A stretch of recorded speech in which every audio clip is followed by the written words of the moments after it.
ఈ ముఖ్యమంత్రిని చూస్తే మీరు ఒక్కసారి ఆలోచించండి.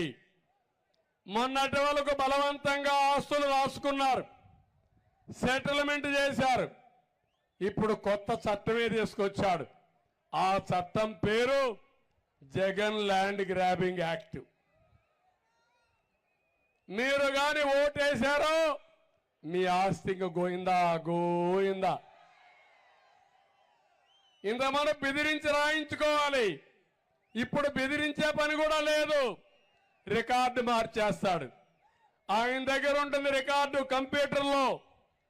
మీకెక్కడ కూడా రికార్డులే ఉండవు. మీకు ఈరోజు పట్టాదారు పాస పుస్తకం ఉండాలి లేదా అని అడుగుతున్నా. ఉందా ఈరోజు? మీ భూమి ఎవరిచ్చారని నేను అడుగుతున్నా. మీకు అది మీ తాత ఇచ్చాడా, మీ ముత్తాత ఇచ్చాడా, మీ నాన్న